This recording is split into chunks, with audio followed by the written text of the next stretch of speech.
Good day! So, ngayong araw po ay susubukan po natin ang isa sa mga importanteng mga kagamitan na ating dapat na ginagamit para mapanatili natin ang ating magandang itsura or personality development sa pang-araw-araw, ang nose hair trimmer.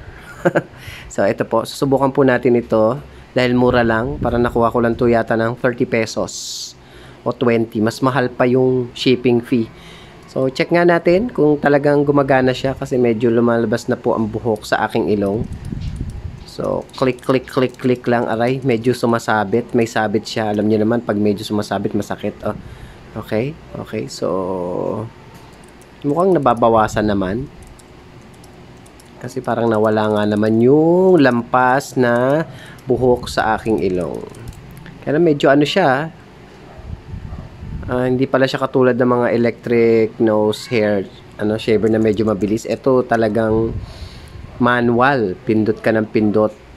And ulitin mo lang just to make sure na wala natira. Aray, masakit. Masakit siya talaga. So, hindi naman masyado masakit. Siyempre, may mga sumasabit-sabit lang at yun ang masakit. Basically, gumagana naman. So, mukhang okay naman siya. So, siguro, try nyo na rin bumili. Namamasko po! May namamasko pa. Sige na nga. Bye-bye. See you on our next adventure. Bye.